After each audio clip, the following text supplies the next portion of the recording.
All right, y'all. Today is big. This episode is the first in a whole new direction for my work because I have spent the last 6 months working on the best coaching framework I have ever created. I've taken all the work I've done over the past decade since I got certified, and I've distilled it into a new tool that is simple but profound and that can solve any problem you have. And today I'm going to share it with you on the podcast for free. So let's get into it. Welcome to Unfuck Your Brain, brought to you by the School of New Feminist Thought. You know that saying that the past is new again? I feel a little bit like that today. When I first started my business, I was doing lawyer coaching. This podcast was called The Lawyer Stress Solution many years ago. But after a year, I rebranded because I had so many women coming to me who weren't lawyers. And the very first self-study program I ever did was called the Creating Confidence Bootcamp. Over the years, I've called my work a lot of different things, but I had kind of moved away from talking about confidence because it felt a little bit overdone or overplayed or just like a word that so many people were using. But as I've coached thousands of women and heard their stories, it's become clear to me that confidence truly is at the heart of what women need. It's just that we're not talking about confidence the right way. What we need is a more nuanced version of confidence than what you usually hear about. Because we talk about confidence like it's a feeling. It's feeling good about yourself when you walk out the door, or having a swing in your step, wearing a great red lipstick, like something kind of surfacey, something superficial, something you wear or put on like a costume or a coat. But that's not really what women want or need. We don't need momentary fleeting confidence. We don't need a strut. It's great if you like to strut, but that's not the end all and be all of confidence.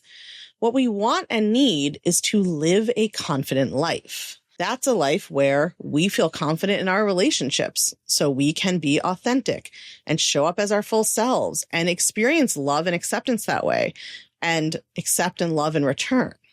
A life where we feel confident in our ability to accomplish whatever we want to accomplish so we can go for our big goals, our big dreams.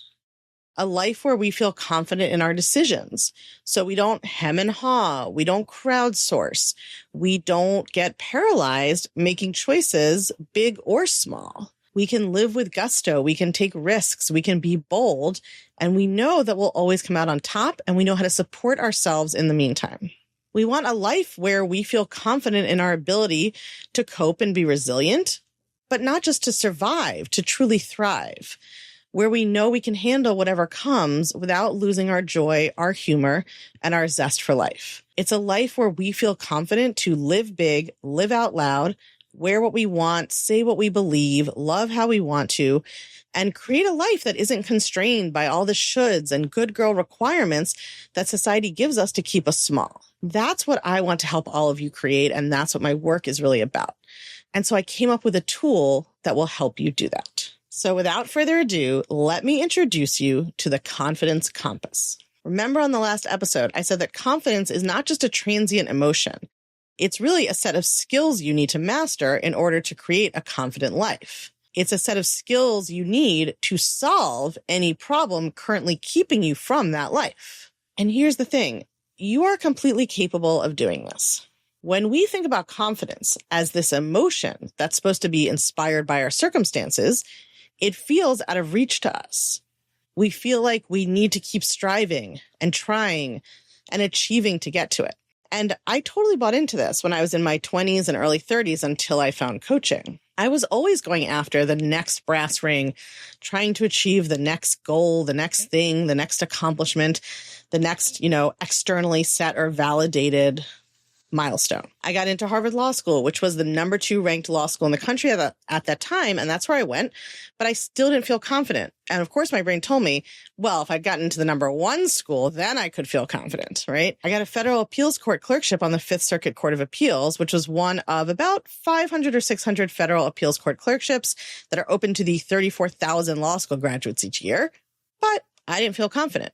And my brain told me, well, that must be because you should have gotten a clerkship on a more prestigious circuit, and then you would feel confident if you've gotten one of the top 100 clerkships instead of the top 200 clerkships. Of course, we know on this podcast, looking back, if I had, my brain would have been telling me, no, you need a Supreme Court clerkship to feel confident, right? This never ends. And this went on and on with every job I moved to. I got the only fellowship in reproductive rights law that was available after my clerkship that year. Then I got one of only a few academic fellowships. I had a fellowship offers from Harvard and Yale, and it didn't make a difference though. And I had the same thing going on in my personal life. I was desperately insecure about my romantic and relationship status and my body.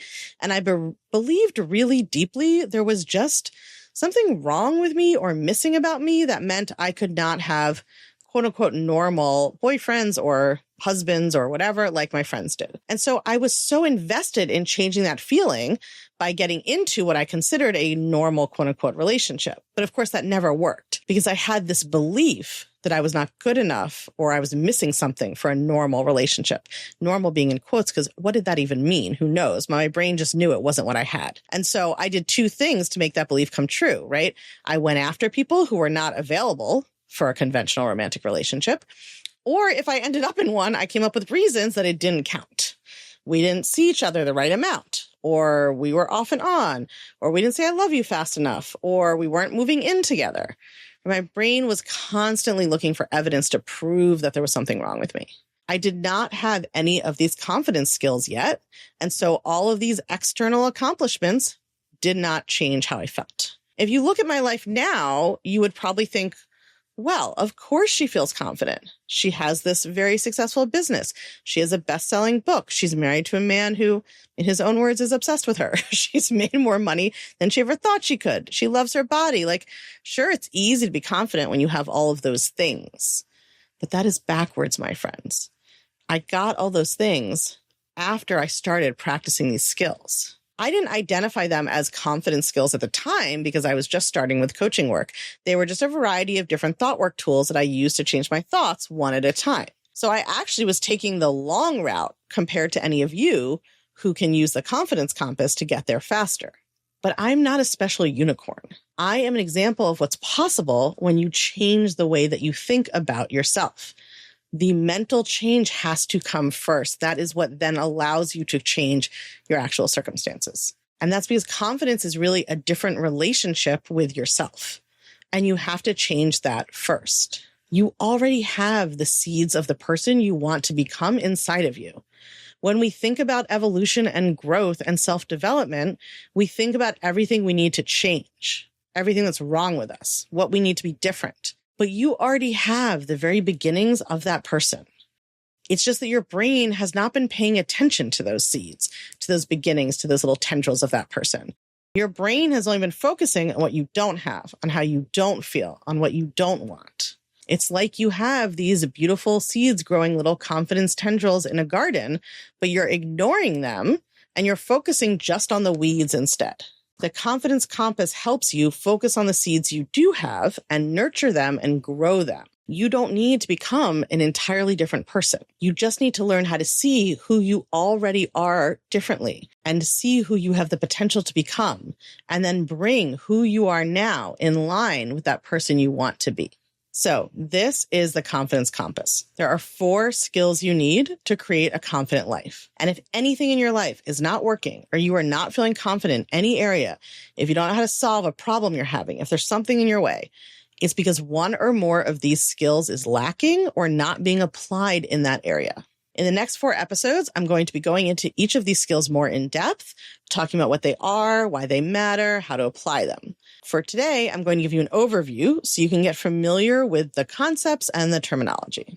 All right, we need like a drum roll here, like it's morning radio. The first skill in the confidence compass is self-knowledge. Most of us do not truly know ourselves because we don't slow down long enough to make our own acquaintance. We know our perceived flaws. That's what women generally think it means to be self-aware. We know our most intrusive, anxious thoughts. We know the personality quirks that other people have told us we have, but we don't know what's really driving us. We don't always know our deeper hopes and dreams.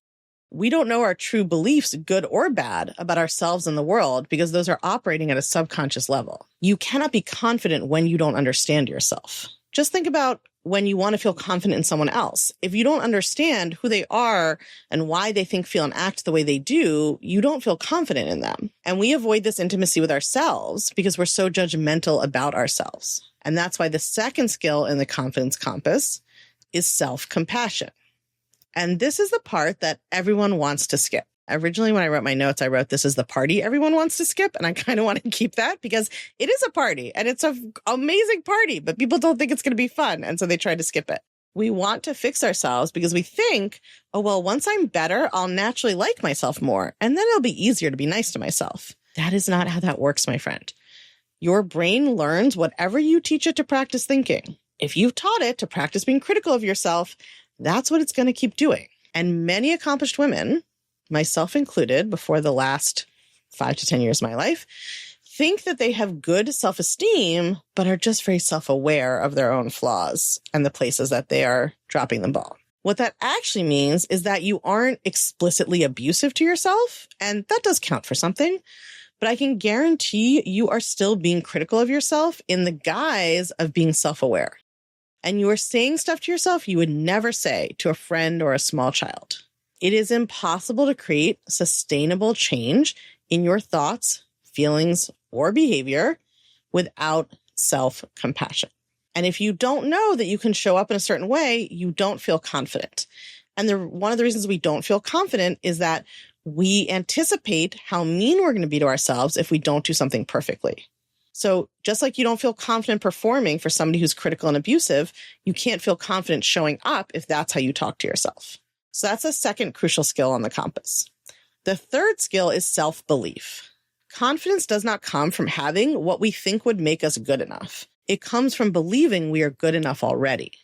And that belief leads us to being able to have what we want. It's not woo magic manifestation or quantum vibrations. It is how you feel and act in the world. The belief has to come first. And it does not have to be earned through circumstances or other people's approval or accomplishments. But it does have to be earned by the work of changing your thoughts bit by bit and committing to that process, even when it's challenging. When you think differently, you naturally act differently. If you feel like you are victim of your brain, like you are trapped with your brain and you don't trust it, you will feel insecure and anxious. To be confident, you have to know that you're in charge of what goes on inside your head and that it can't and won't derail you. Once you have belief in place, the fourth skill is self-actualization. The most important differentiator between people who succeed at accomplishing their goals and having the life they want and people who don't is self-efficacy. That means the belief that they can impact their lives, impact the world around them, and take action to produce outcomes. So self-efficacy is a big part of this, learning how to set a goal and then achieve it by changing the way you think so that you feel brave, bold, and committed, not just at the very beginning, but even when you fall down along the way. But I don't want you to just know you can do some stuff. I want you to know you can have the version of your life that you barely let yourself dream about right now, or that you have been dreaming of for years, but are always telling yourself isn't realistic or will never happen, or you'll get to it later. I want you to become someone who is fully expressed, fully alive, and truly living the life that you want to live. That's not something that just happens to you. That's not something you can wait around and hope it arrives. That's something you have to create. And learning how to do that is a skill that you can learn, that you must learn if you want to really take advantage of your one wild and precious life. So my friends, that is the confidence compass.